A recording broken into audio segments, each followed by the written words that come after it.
আল্লাহ পাক বলছেন, ইয়া আইয়ুহাল্লাযীনা আমানুত্তাকুল্লাহ, বান্দা তোমরা যারা ঈমানদার, তোমরা সর্বপ্রথম ভয় করতে হবে একমাত্র আল্লাহকে। কাকে ভয় করতে হবে?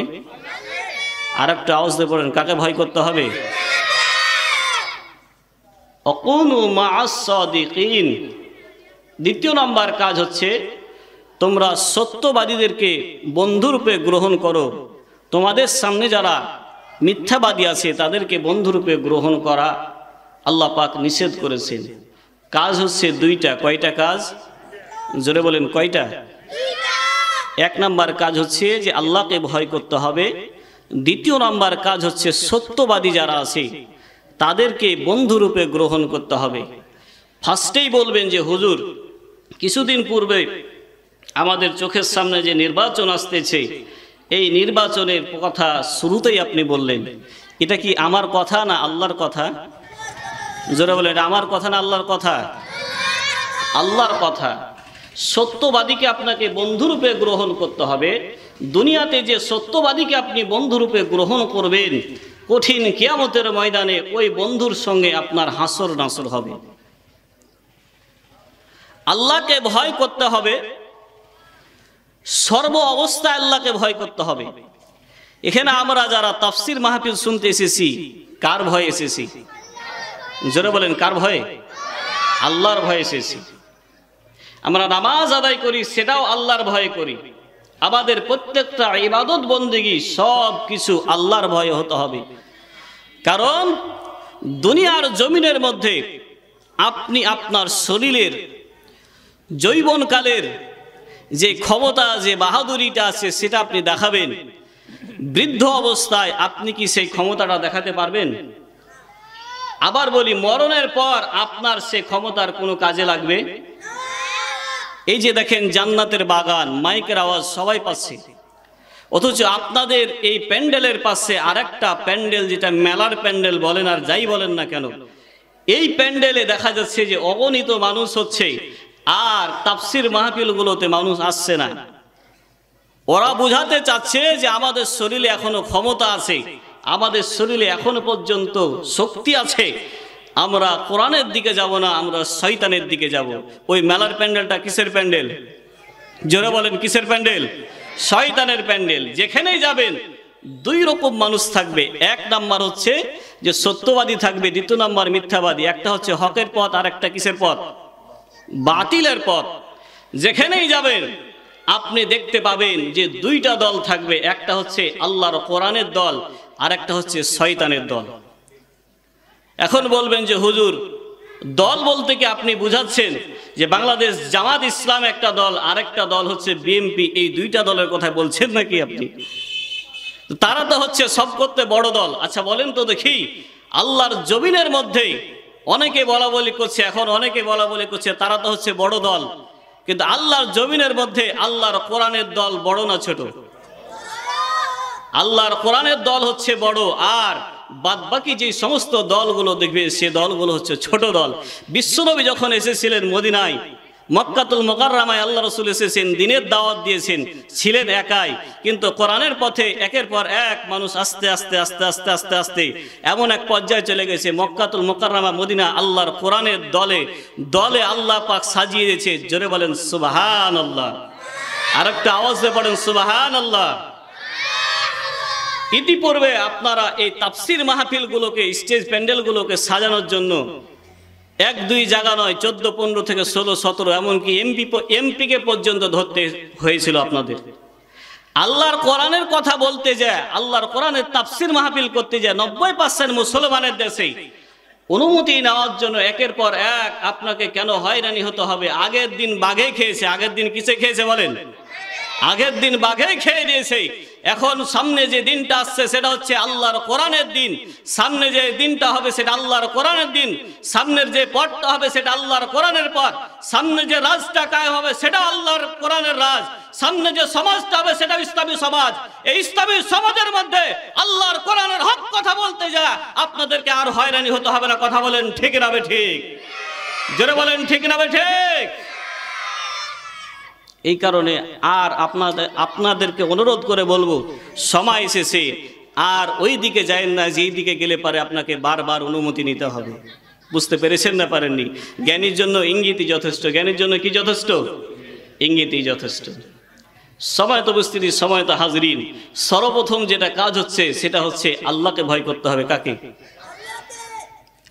আল্লাহ পাক রব্বুল আলামিন পবিত্র কোরআন শরীফের মধ্যে বলেছেন, ইয়া আইয়ুহাল্লাযীনা আমানুত্তাকুল্লাহ ওয়া কুনু মা'আস সাদিকিন।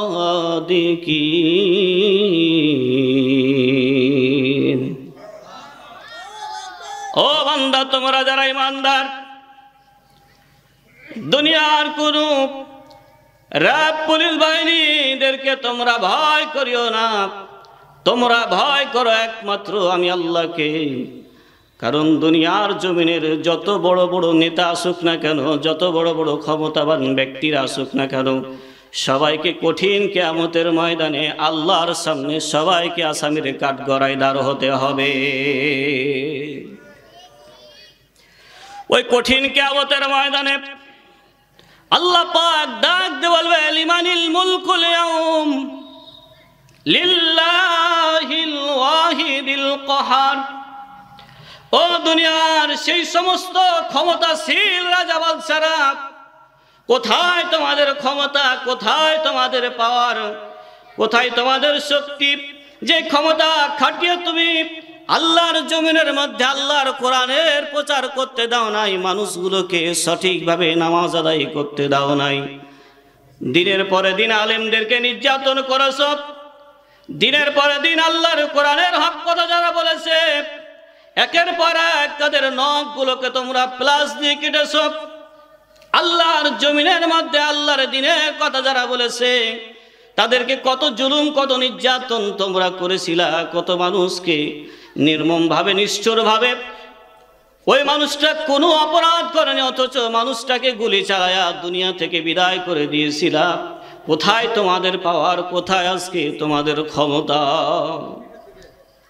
সেই দিন দুনিয়ার যত ক্ষমতাশীল রাজাগুলো থাকুক না কেন আর বাদশাগুলো থাকুক না কেন, সবাই কেউ কোনো কথা বলতে পারবে না। কারণ কঠিন কিয়ামতের ময়দানে এক সাইডে জাহান্নামের আগুনের আওয়াজ আসবে, জাহান্নামের আগুনের তাপ আসবে, জাহান্নাম আপনাকে খাওয়ার জন্য তৈরি হয়ে থাকবে।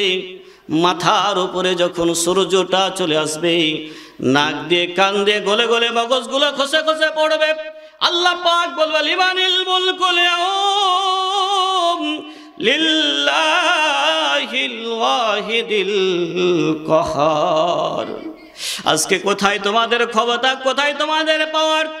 মসজিদে আজান দিয়েছে, ৮২ বার তোমাদের নামাজের কথা বলেছি, তোমরা ল্যাপ মোড়া দিয়া, তোমরা কম্বলটাকে গায়ের উপরে দিয়া নামাজের মধ্যে তোমরা যাও নাই, হেলায় ফেলায় তোমরা দিন কাটায় দিয়েছো। আমি কোরআনের মধ্যে বলেছি, ওয়াকিমুস সালাতা ওয়া আতুজ যাকাতা ওয়ারকাউ মা'র রাকিঈন। আমি বলেছি, বান্দা নামাজ আদায় করো, বান্দা তোমরা যাকাত দাও, আর তোমরা রুকুকারীদের সঙ্গে রুকু করো।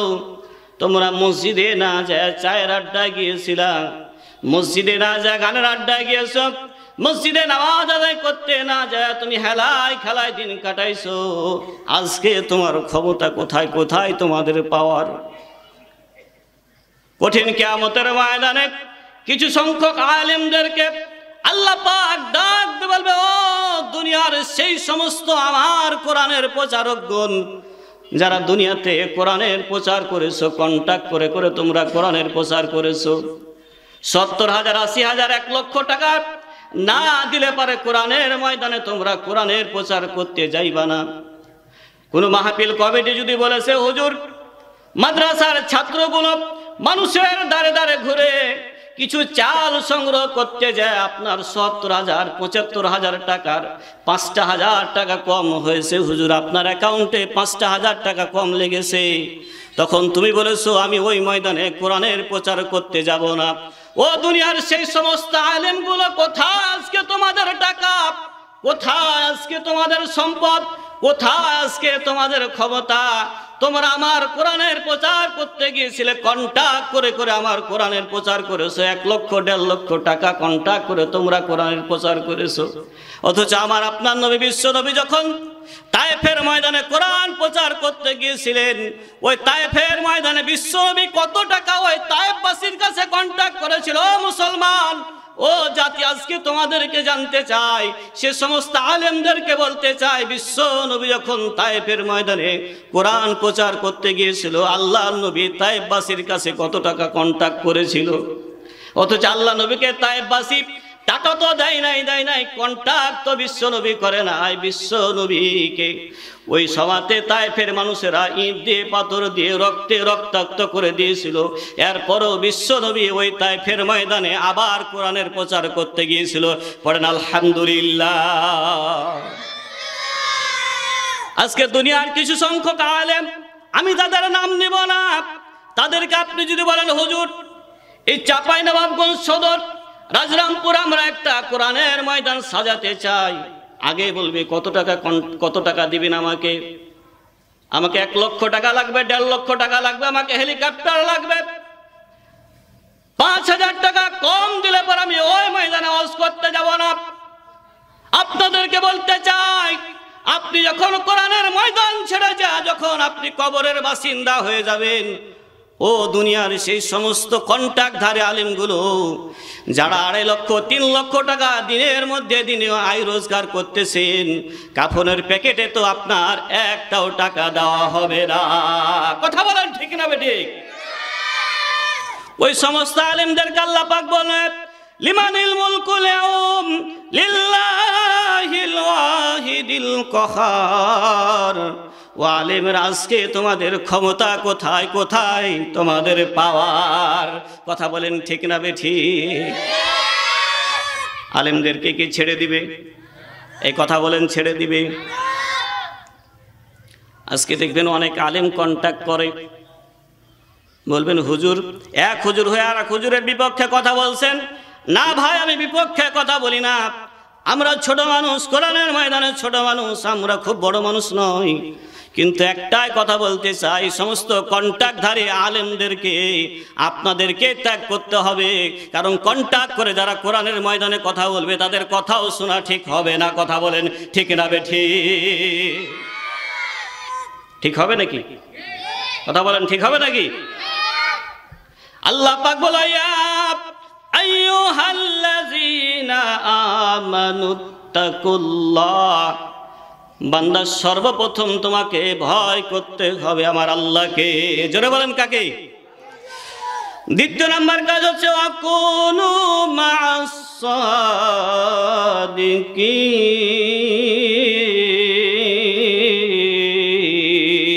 সাদিকিন। দ্বিতীয় নাম্বার কাজ হচ্ছে আপনাকে সত্যবাদীদেরকে বন্ধুরূপে গ্রহণ করতে হবে। বিশ্বনবী যখন মক্কা থেকে মদিনায় গেলেন, যাওয়ার পরে মুসলমানদের ঘরের মধ্যে সন্তান জন্ম নেয় না। অনেক কাফেরেরা বলা বলি করা আরম্ভ করলো।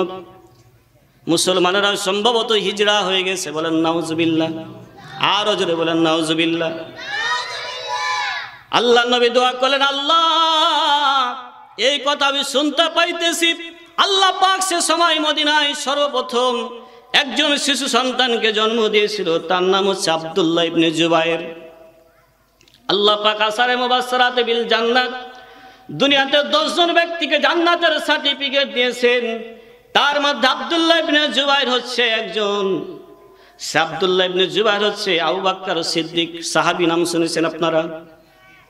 তার একজন মেয়ে ছিল আসমা বিনত আবু বকর। এই আসমা ইবনে আবু বকর, আসমা রাদিয়াল্লাহু তাআলা আনহার পেটের মধ্যে সন্তান হয়েছিল, তার নাম হচ্ছে আব্দুল্লাহ ইবনে জুবায়ের। এই আব্দুল্লাহ ইবনে জুবায়ের যখন জন্ম নিয়েছিলেন, আল্লাহর নবী নিজের লালা মোবারক, নিজের থুথু মোবারক আব্দুল্লাহ ইবনে জুবায়েরের লালা মোবারকের সঙ্গে লাগিয়ে দিয়েছিল। আল্লাহ রাসূলের সমস্ত শরীরে হাত দিয়েছিল। আর এ আব্দুল্লাহ ইবনে জুবায়ের ইয়াজিদ যখন মারা গেলেন, ইয়াজিদ যখন মারা যাওয়ার পর সে সময় উমাইয়ারা তারা চাইল হাজ্জাজ বিন ইউসুফকে সে সময়ের মধ্যে রাজা বানাইবে, বাদশাহ বানাইবে, হাজ্জাজ বিন ইউসুফ রাজত্ব চালাবে। আর যারা মুসলমান ছিল সিরিয়া, মিশর, ইরাকের মধ্যে কিছু সংখ্যক মুসলমান, আর মক্কাতুল মুকাররমায়, মদিনাতুল মুনাওয়ারায় কিছু সংখ্যক মুসলমান বলছে এই মুহূর্তে ওখানে যদি আমাদের রাজা বানাতে হয়, এই সময়ের মধ্যে যদি আমরা কাউকে রাজত্ব দিতে চাই, আব্দুল্লাহ ইবনে জুবাইরকে আমরা দেব, কারণ আব্দুল্লাহ ইবনে জুবাইর হচ্ছে সত্যবাদী আর হাজ্জাজ বিন ইউসুফ হচ্ছে মিথ্যাবাদী। আব্দুল্লাহ বিন জুবাইর হচ্ছে সত্যবাদী, হাজ্জাজ বিন ইউসুফ হচ্ছে মিথ্যাবাদী। হাজ্জাজ বিন ইউসুফ সে সময়ের জালিম বাদশা ছিলেন, এত বড় জালিম বাদশা ছিল যা বলার কথা নয়। যেমন এখন আপনাদের কাছে কিন্তু চলে এসেছে দুইটা দল আসবে আপনাদের সামনে, কিছুদিন পর আপনাদের পরীক্ষা হবে, ওই পরীক্ষার হলের মধ্যে একমাত্র আপনি থাকবেন, ঘরের মধ্যে কেউ থাকবে না। আপনার যে টিপটা আপনি দিতে যাবেন, ওই টিপটা দেওয়ার সময় আপনাকে লক্ষ্য করতে হবে, খেয়াল করতে হবে আমি সত্যবাদী আল্লাহর কোরআনের দলে আমি টিপটা দিলাম নাকি হাজ্জাজ বিন ইউসুফের দলে আমি টিপটা দিলাম। ওই ঘরের মধ্যে কেউ থাকবে না, ঘরের মধ্যে আপনাকে এক নাম্বার ভয় করতে হবে কাকে? আরো জোরে বলেন কাকে?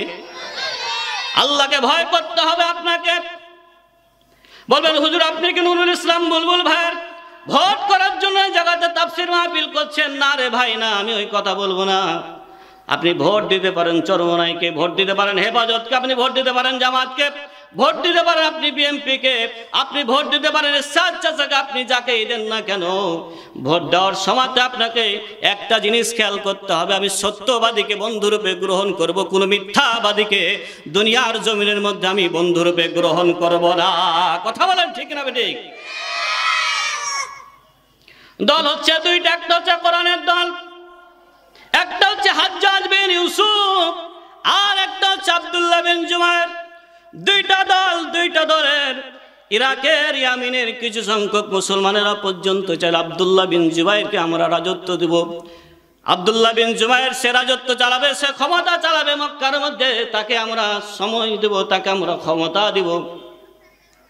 আর হাজ্জাজ বিন ইউসুফ, উমাইয়া ওই ইয়াজিদের লোকজন বলল না না না, এখানে হাজ্জাজ বিন ইউসুফ হবে এই দেশের ক্ষমতাশালী বাদশাহ, আর দ্বিতীয় কোনো ক্ষমতাশালী বাদশাহ হবে না। আমার ভাইয়েরা, আমার বন্ধুরা, আমারও কলিজার টুকরা সোনামানিক যুবক রে, দিলে কানটা লাগায় কথাগুলো শুনবেন। আব্দুল্লাহ বিন জুবাইর, আল্লাহ পাক আব্দুল্লাহ ইবনে জুবাইরকে এমনি এমনি জান্নাতের সার্টিফিকেট দেয় নাই। দুনিয়াতে এমনি এমনি আল্লাহ পাক তাকে জান্নাতের সার্টিফিকেট দেয় নাই, এমনি এমনি আল্লাহর জান্নাতে এসে চলে যায় নাই। মুসলমানেরা বলল থাকবো সাথে, যুদ্ধ শুরু হয়ে গেল, যুদ্ধ আরম্ভ হয়ে গেল। একদিকে আব্দুল্লাহ ইবনে জুবাইরের লোক, আর একদিকে হচ্ছে হাজ্জাজ বিন ইউসুফের লোক। আল্লাহ পাক কোরআন শরীফের মধ্যে বলছেন الذين آمنوا يقاتلون في سبيل الله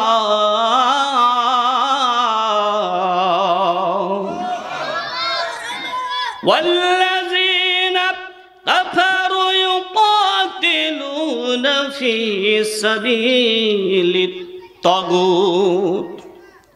আল্লাহ পাক বলে আল্লাযিনা আমানু, যারা ঈমানদার হবে তারা লড়াই করবে আল্লাহর রাস্তায়, আর যারা কাফের বেঈমান হবে তারা তাগুতের পক্ষে লড়াই করবে, কারণ ঈমানদাররা কোনো সময়তে কোনো তাগুতকে মেনে নিতে পারবে না।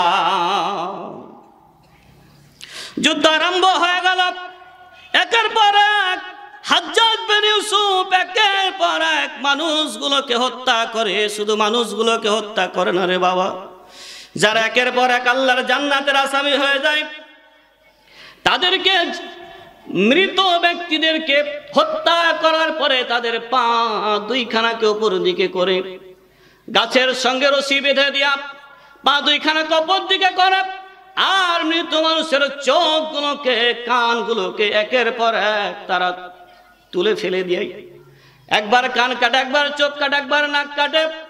এই কষ্ট দেখে অনেক মুসলমান সরে গেল, আব্দুল্লাহ ইবনে জুবাইরের সঙ্গে অনেক মুসলমান সরে গেল। কিন্তু আমার ভাইয়েরা, আমার বন্ধুরাও, কলিজার টুকরা সোনামানিক যুবকেরা রে, দুনিয়ার জমিনের মধ্যে যারা, আল্লাহর জমিনের মধ্যে যারা এই আয়াতটাকে লক্ষ্য করেছে, আল্লাহ পাক সূরা বাকারার মধ্যে বলেছেন, ওয়ালা তাকুলু লিমান ইউকতালু ফি সাবিলিল্লাহি আমওয়াতুন বাল আহইয়াউ ওয়ালাকিন লা তাশউরুন।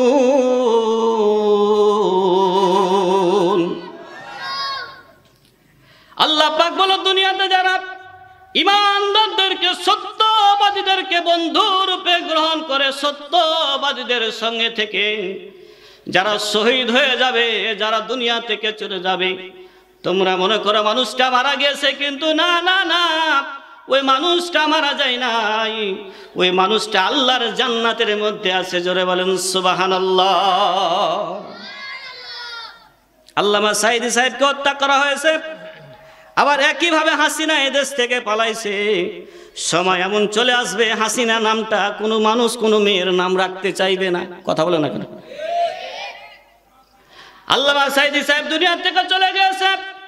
অনেক মানুষেরা যেদিন আল্লামা সাঈদী সাহেব দুনিয়া থেকে যায়, অনেক মানুষ বলে, হুজুর আমার সন্তান হয়েছে, এই সন্তানটার নাম আমরা আল্লামা দেলোয়ার হোসেন সাঈদীর নামের সঙ্গে সাঈদী নাম রাখলাম। পড়েন আলহামদুলিল্লাহ।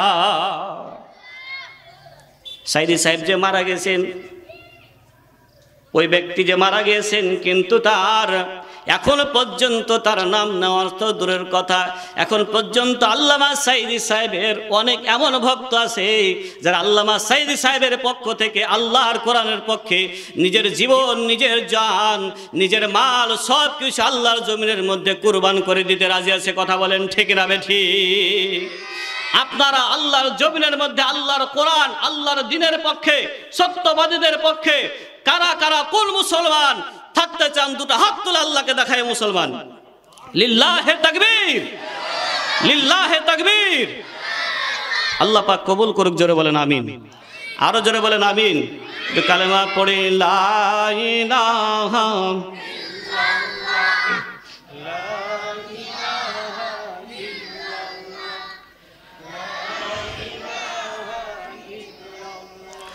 লা ইলাহা ইল্লাল্লাহু মুহাম্মাদুর রাসূলুল্লাহ সাল্লাল্লাহু। তাহলে পারে হাজ্জাজ বিন ইউসুফ আর আব্দুল্লাহ ইবনে জুবায়ের। আব্দুল্লাহ ইবনে জুবায়ের হচ্ছে সত্যবাদী দলের নেতা, আর হাজ্জাজ বিন ইউসুফ হচ্ছে মিথ্যাবাদী দলের নেতা। কথা বলেন ঠিক না বেঠিক? আমার ভাইয়েরা, আমার বন্ধুরা, আমার কলিজার টুকরা সোনামানিক যুবকেরা রে, আব্দুল্লাহ ইবনে জুবায়েরকে আল্লাহ পাক এমনি এমনি দুনিয়াতে জান্নাতের সার্টিফিকেট দেয় নাই। ওগো মা, একটু কান খাড়া করে শুনো গো মা, এ মুরব্বী বাবার একটু খেয়াল করে শুনেন গো বাজান। এমনও তো হতে পারে আমি আব্দুল্লাহ মামুন আর আপনাদের সামনে হয়তোবা কোনোদিন আসতেও পারি না পারি। আব্দুল্লাহ বিন জুবায়ের আল্লাহর বান্দার সঙ্গে থাকার পর একের পর এক যখন তার সঙ্গে আছে সবাই, হাজ্জাজ বিন ইউসুফ যখন মানুষগুলোকে হত্যা করে, মানুষগুলোকে গাছের সঙ্গে টাঙিয়ে রাখে, একের পর এক তাদের কান কাটে, নাক কাটে, এটা কষ্ট দেখে অনেক মুসলমান আব্দুল্লাহ বিন জুবায়েরকে ছেড়ে চলে গেল। এইভাবে করে যুদ্ধ করতে করতে করতে করতে কাবা শরীফের চারি সাইডে, কাবা শরীফের চারি সাইডে তারা ওই সময়ের মধ্যে কাবা শরীফের চারি সাইডে মিসাইল করে চারি সাইডকে ঘিরে ফেলার পর হাজ্জাজ বিন ইউসুফ ডাক দিয়ে বলছে, ও মুসলমানেরা যারা আব্দুল্লাহ বিন জুবায়ের সঙ্গে আসো, তোমাদের সবাইকে আমরা ঘিরে ফেলে নিয়েছি, সবাইকে আমরা ধরে ফেলে নিয়েছি, আর কিছুক্ষণ পর তোমাদেরকে হত্যা করে ফেলবো, তোমাদেরকে শেষ করে ফেলবো। আমার ভাইয়েরা, আমার বন্ধুরা, আমার একটু দিলের কানটা লাগায় কথাগুলো শুনবেন গো। ও বাবারা, একের পর এক আব্দুল্লাহ বিন জুবাইরের কাছ থেকে যখন সবাই সরে গেল, কেউ যখন আব্দুল্লাহ বিন জুবাইরের পাশে নাই, এমন মুহূর্তখানে আব্দুল্লাহ বিন জুবাইরের মনে পড়ে গেল জনম দুঃখিনী মার কথা। জনম দুঃখিনী মা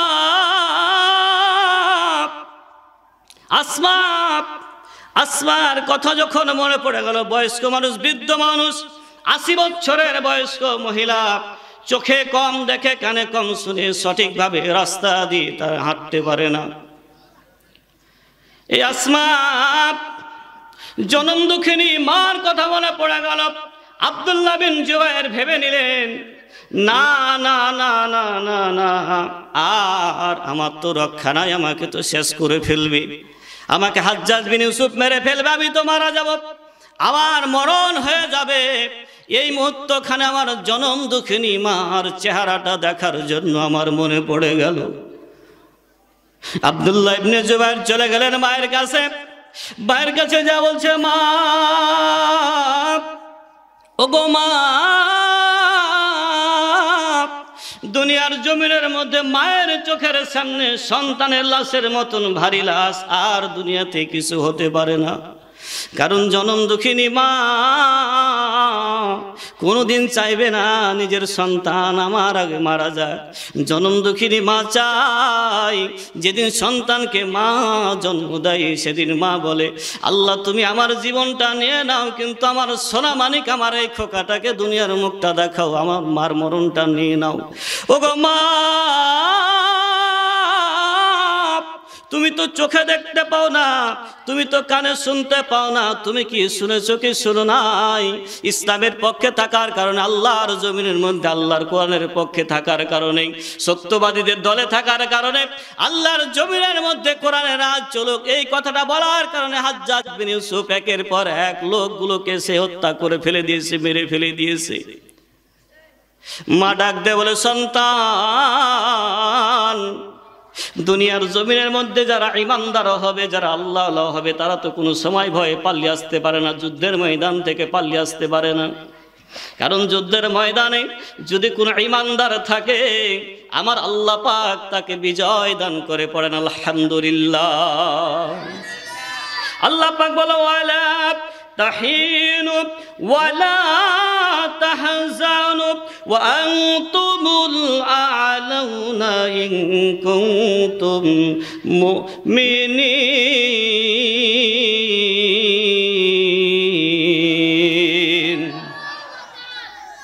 আল্লাহ পাক বলে, তোমরা টেনশন করিও না, তোমরা চিন্তা করিও না, তোমরা ভয় খেও না, অবশ্যই অবশ্যই আমি আল্লাহ পাক তোমাদেরকে বিজয় দান করব যদি তোমরা প্রকৃত মুমিন হতে পারো।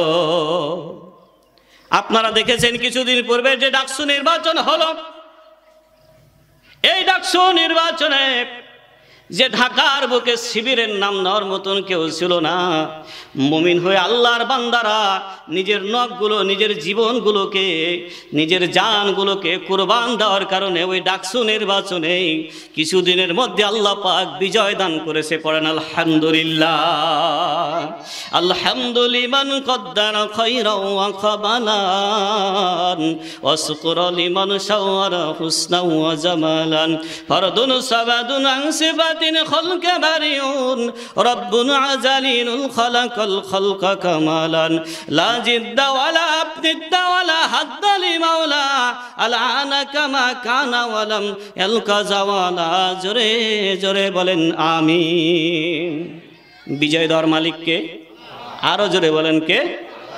এখন যদি বলেন হুজুর তারা তো বড় দল, কিন্তু আমি তো আপনাদের সামনে সর্বপ্রথম বলেছি আল্লাহর কোরআনের দলের কাছে কোনো দল বড় হতে, কথা বলেন, পারে নাকি? আল্লাহর কোরআনের দল সবচাইতে বড় দল। আগের দিন বাঘে খেয়েছে, বর্তমান সমাজে আসতেছে। কোরআনের পক্ষে যারা থাকবে অবশ্যই অবশ্যই আমার আল্লাহ পাক কোরআনের দলকে বিজয় দান করবে। পড়েন আলহামদুলিল্লাহ, আরো জোরে বলেন আলহামদুলিল্লাহ। কারা কারা এই রাজরামপুরবাসীদেরকে বলতে চাই, মা বোনদেরকে লক্ষ্য করে বলতে চাই, আল্লাহর জমিনের মধ্যে আল্লাহর কোরআনের রাজ কায়েম চান কারা কারা? দুটো হাত তুলে আমার আল্লাহকে দেখায় দেন। লিল্লাহে তাকবীর। আল কোরআনের আলো সংসদে জালো, তাকবীর।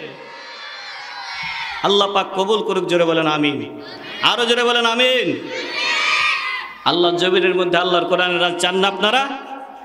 অনেকে তো দেখেছেন বাবা, নৌকা তো আর দেখা যাচ্ছে যে ওই রাস্তাতে চলে না, চলে নাকি? নৌকাকে রাস্তায় চলে? নৌকা কিন্তু পানিতে চলে। রাস্তাতে চলতে গেলে তাকে আরেকজনকে বহন করে নিয়ে যেতে হয়। নাঙ্গলের যুগ চলে যায়, এখন বর্তমান দেখা যাচ্ছে টিলার বা দেখা যাচ্ছে যে ট্রাক্টর বলেন, এই ট্রাক্টরগুলো দিয়ে কিন্তু এখন চাষাবাদ হচ্ছে। নাঙ্গলের যুগ আর আছে নাকি?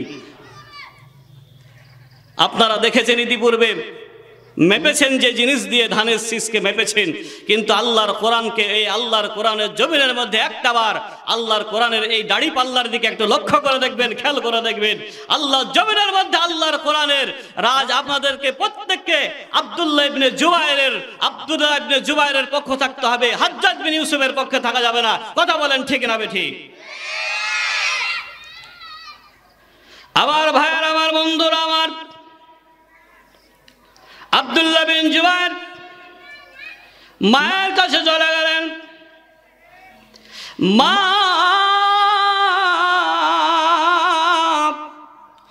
জনম দুঃখিনী মা, 80 বছরের বৃদ্ধা মহিলা মা, হাঁটতে পারে না, রাস্তায় লাঠি ধরে ধরে হাঁটে, চোখে পর্যন্ত দেখতে পারে না। জনম দুঃখিনী মা ডাক দিয়ে বলে, বাবা রে, যুদ্ধের ময়দানে তুমি একাই ছিলে, আর তোমার সঙ্গে কেউ ছিল না। এ বাবা, নিজের জীবনের ভয় কি তুমি আমার কাছে এসেছো নাকি? আব্দুল্লাহ ইবনে জুবায়ের ডাক দিয়ে বলে, মা, নিজের জীবনের ভয় আসি নাই রে মা। আমি তো জানি রে মা, জানি আমার কিন্তু মরণ হয়ে যাবে, আমাকে কেউ রক্ষা করতে পারবে না। এই মুহূর্তখানে চারি সাইড আমার কাফের বেঈমানরা ঘিরে নিয়েছে, আমার পালাবার আর কোনো রাস্তা নাই, আমার তো এখন মরণ হয়ে যাবে। মনে পড়ে গেল গো মা, আমি চিন্তা করলাম একটা বার মরণের আগে তোমার চেহারাটা দেখে আসি, এই কারণে তোমার কাছে চলে আসলাম। শুধু তাই নয় রে মা, এই মুহূর্তখানে ও জনম দুঃখিনী মা, আমি আব্দুল্লাহ বিন জুবায়ের এই মুহূর্তখানে তোমার সেবা করার দরকার ছিল, তোমার সেবা করার দরকার ছিল, কিন্তু তোমার তো আমি আর সেবা করতে পারবো না। এখন তো আমার মরণ হয়ে যাবে। আমি তোমার কাছে জানতে চাই, তুমি কি আমাকে যুদ্ধের ময়দানে পাঠাবা নাকি তোমার সেবা করার জন্য রাখবা? আসমা ডাক দে বলে, সন্তান,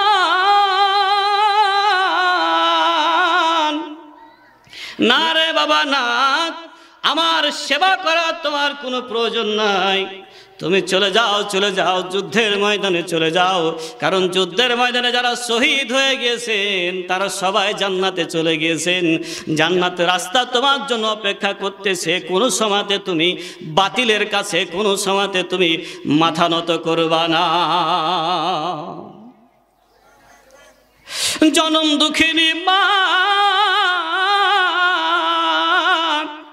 আব্দুল্লাহ বিন জুবায়েরকে বুকের সঙ্গে জড়িয়ে ধরে বলছে, আল্লাহ, এটা তোমার কেমন পরীক্ষা, তোমার কেমন কঠিন পরীক্ষা। আমি মা তো দুনিয়া, আমি তো মা শুধু নয়, তামাম পৃথিবীর কোনো মা চাইবে না সন্তানটা মায়ের সামনে মারা যায়। ও গো আল্লাহ, এটা তোমার কেমন কঠিন পরীক্ষা, কেমন তোমার কঠিন পরীক্ষায় তুমি আমার সন্তানকে ফেললা, আমাকে ফেললা। আল্লাহ আমার আব্দুল্লাহ বিন জুবাইরকে তোমার কাছে সঁপে দিলাম। আল্লাহ তুমি আমার আব্দুল্লাহ বিন জুবাইরকে জান্নাতি হিসাবে কবুল করে নাও। আব্দুল্লাহ বিন জুবাইর বলে, মা তোমাকে একটা জিনিস বলতে চাই রে মা, শুধু তো তারা আমাকে মারবে না, তারা আমাকে হত্যা করবে না, এই মুহূর্তখানে তারা আমাকে মারার পরে আমার লাশটাকে তারা ঝুলিয়ে রাখবে, ঝুলিয়ে রাখার পরে একবার আমার কান কাটবে, আর একবার আমার নাক কাটবে, আবার আমার চোখগুলোকে কাটবে, হাতগুলোকে কাটবে, পাগুলোকে কাটবে। মা তুমি কি সহ্য করতে পারবা? তুমি কি ইমানের পথে থাকতে পারবা? মা ডাকতে বলে, বাবা যদি কোনো ছাগলকে অথবা যদি কোনো প্রকারের ছাগলকে হত্যা করার পর, জবাই করার পর ওই ছাগলটাকে কেউ ভুনা বানাক অথবা কেউ রান্না করে খাক, ছাগলটা কোনো কিছুই বুঝতে পারে না। ও বাবা তোমার সামনে যারা জান্নাতে চলে গিয়েছে তুমিও তাদের সঙ্গে জান্নাতে চলে যাও। মরণের পর তোমার এই শরীর থেকে রক্তগুলো পড়বে, শরীরের গোস্তগুলো কাটবে, কানগুলো কাটবে, নাকগুলো কাটবে। আমি মা বলতেছি আমি হাজ্জাজ বিন ইউসুফের কাছে কোনো সময় মাথা পেতে নিব না। হাজ্জাজ বিন ইউসুফ তার দলের লোকেরা সব আব্দুল্লাহ বিন জুবাইরকে হত্যা করল। শুধু হত্যা করে নাই, আল্লাহ পাক এমনি এমনি জান্নাতের সার্টিফিকেট আব্দুল্লাহ বিন জুবাইরকে দুনিয়াতে জান্নাতের সার্টিফিকেট দেয় নাই। আসারে মুবাশশারাতে বিল জান্নাত আল্লাহ পাক দুনিয়াতে জান্নাতের সার্টিফিকেট 10 জন দিয়েছিলেন, তার মধ্যে আব্দুল্লাহ বিন জুবাইর হচ্ছে একজন। এই আব্দুল্লাহ বিন জুবাইরের জীবন থাকা পর্যন্ত কোনো সময় বাতিলের কাছে মাথা নত করে নাই। আব্দুল্লাহ বিন জুবাইরের জান থাকা পর্যন্ত বাতিলের কাছে মাথা নত করে নাই। একাই কাফের বেঈমানদের সঙ্গে লড়াই করেছে, এরপর বাতিলের কাছে এসে মাথা নত করে নাই। আব্দুল্লাহ বিন জুবাইরকে হত্যা করা হলো, রশি দিয়ে তার লাশটাকে ঝুলিয়ে রাখা হলো। উল্টা দিকে করে ঝুলিয়ে রাখার পরে লাশটাকে 1 দিন 2 দিন 3 দিন পর্যন্ত রাখা হলো, কেউ তার কাছে আসলো না। বয়স্ক মানুষ, বয়স্ক বৃদ্ধা মা, 80 বছরের মানুষ লাঠিতে ভর করে হাঁটতে হাঁটতে হাঁটতে সন্তানের খোঁজে এসে সন্তানের চেহারাটা একটা বার দেখবে, কারণ জনম দুঃখিনী মা ছাড়া দুনিয়াতে কিন্তু কেউ আপন হতে পারে না। মা বলতেছে আমাকে হাজ্জাজ বিন ইউসুফ যদি মারবে আমি তো মরে যাব, কিন্তু আমি আমার সন্তানকে একটা নজরে দেখতে চাই, আমার সন্তানের লাশটা আমি একটা নজরে দেখতে চাই। হাজ্জাজ বিন ইউসুফের লোকেরা লাশটা 4 সাইড ঘিরে আছে, 3 দিন পর্যন্ত লাশটা ঝুলা আছে। শুধু লাশটাকে ঝুলায় নাই, তারা নিচের দিকে লাশটাকে ঝুলায় দিয়ে কান কেটে নিয়ে চোখগুলোকে তুলে নিয়েছে, নাককে কেটে দিয়েছে। নাককে কেটে দেওয়ার পর চোখগুলোকে তুলে দেওয়ার পর আসমা ডাক দিয়ে বলতেছে, পৃথিবীর মালিক তোমাকে সাক্ষী রেখে বলতেছি এই মুহূর্তখানে আমি হাজ্জাজ বিন ইউসুফের বিপক্ষে লড়াই করতে পারলাম না, কিন্তু এই বিচারটা তোমাকে দিলাম আল্লাহ, তুমি হাজ্জাজ বিন ইউসুফের বিচারটা কঠিন কিয়ামতের ময়দানে করবা। সুবহানাল্লাহ বলেন। এইরকম জালিম বাদশার আবির্ভাব হয়েছে বাবা ইতিপূর্বে, এটা নতুন কোনো কথা নয় যে আমাদের শুধু বাংলাদেশেই জালিম বাদশা পালিয়েছে, এটা নতুন কোনো কথা নয়। ইতিপূর্বে অনেক জালিম বাদশা যারা এসেছিল এই বাংলার জমিনে বলে নয়, অনেক জালিম বাদশা এসেছিল, তারা কি কেউ আছে? কথা বলেন আছে? আল্লাহ পাক বলবে লিমানিল মুলকুল ইয়াউম লিল্লাহিল ওয়াহিদিল কহার। আজকে তোমাদের ক্ষমতা কোথায়? কোথায় তোমাদের পাওয়ার? কোথায় তোমাদের শক্তি? সেই দিন কি আর কোনো শক্তি থাকবে? লিল্লাহে তাকবীর। আজকের যিনি প্রধান মেহমান আমার বড় ভাই, উনি উপস্থিত হয়ে গেছেন। আপনারা যারা এখনো রাস্তায় এদিক সেদিক ঘোরাফেরা করছেন, আপনারা স্টেজ ময়দানে চলে আসেন। আমি আর আলোচনা দীর্ঘায়িত করব না। সর্বশেষ একটা কথা বলতে চাই, বাবা ছোট মানুষ, আপনাদের কাছে দোয়া চাই, দোয়া করবেন। আল্লাহ পাক রমজানের আগের পর্যন্ত যতগুলো ডেট নিয়েছি আল্লাহ পাক যেন সুস্থ শরীর রেখে যেন করতে পারি, আপনাদের কাছে দোয়া চাই। আর সর্বশেষ একটা কথা বলতে চাই, আমাদের জীবন চলে যাবে, কিন্তু বাতিলের কাছে মাথা নত করা, এই কথা বলেন, করা, বাতিলের কাছে মাথা নত করা যাবে? আল্লাহ পাক যেন আমাদেরকে হকের পথে, সত্যবাদী দলের পথে যেন আল্লাহ পাক কবুল করে। জোরে বলেন আমিন, আরো জোরে বলেন আমিন। আর আলোচনা দীর্ঘায়িত নয়। ওমা তৌফিক ইল্লা বিল্লাহ। আসসালামু আলাইকুম ওয়া রাহমাতুল্লাহি তাআলা ওয়া বারাকাতুহু।